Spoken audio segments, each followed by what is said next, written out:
Colonel Chuck Jones, I'm a retired colonel. My connections to the museum, of which I just got a brand new bench right outside the front door. I was a base commander at Blytheville, Arkansas, where the B-52 came from. I got time in this airplane and lost the flip of a coin to bring it to the museum. We went on alert. After the B-58s, went to Southeast Asia in the 130s, to the CCK, where the 130 in the next hangar came out of my squadron, the 776th Tactical Airlift Squadron. I got time at it in Vietnam. When I came back from Vietnam, I went to Albuquerque in RB-57F, high altitude reconnaissance.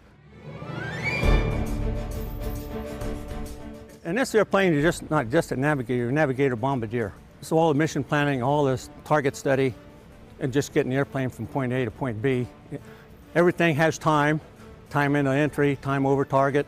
You're busy from takeoff to landing. It was one of the first inertial navigation systems, but unlike the inertial navigation systems of today, it relied on Doppler, it relied on an astral tracker.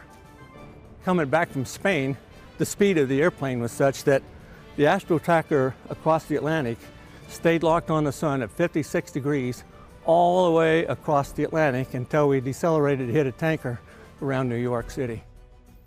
It was an amazing airplane. I used to walk out on alert. I'd go out and watch them in the pattern and just marvel that I was able to be in that thing. It was a hand-picked, selectively manned unit. All the process you had to go through, the selection process. We pulled alert. It seemed like constantly.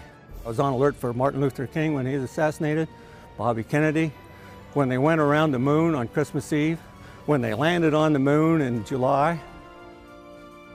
At Little Rock and at that time Bunker Hill, now Grissom, we had 20 airplanes on alert.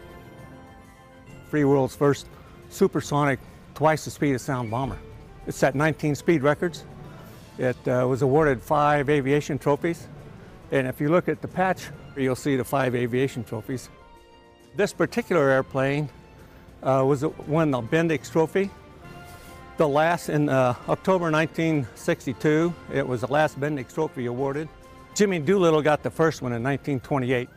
But as the jet engine evolved, more airplanes won the Bendix Trophy, and so this one was actually the last one awarded, and then Bendix stopped the trophy. That's why the SR-71 doesn't have a Bendix Trophy. When the airplane was designed, it was after World War II, Korea.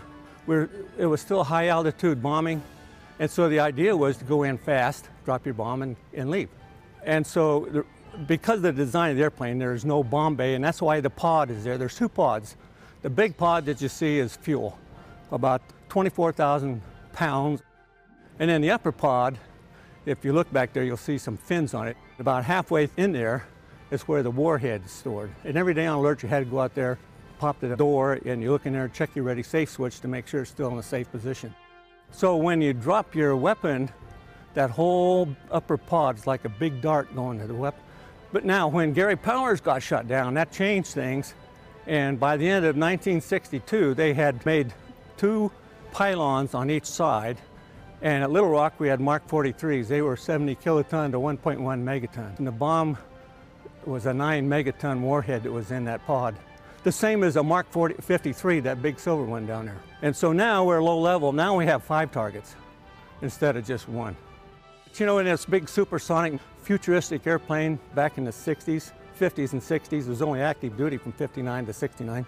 In the cockpit, in case we lost radio communication, there's a string that runs through all 3 cockpits with a little bag, and so you pass notes. Usually it was, hey, I got a roast beef sandwich. Anybody want to trade for a piece of chicken? These 4 hangars are so full of history. It takes a long time to go through here and really absorb all the history that is made here.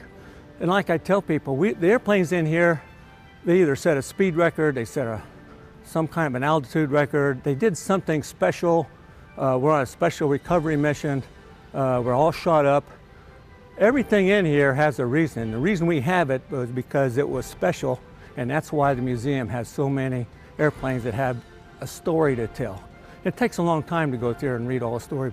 So I try to, when I'm walking around and I see somebody looking at an airplane, I'll say, hey, you know, this is what the airplane did, how it did it, why it did it, and where it did it.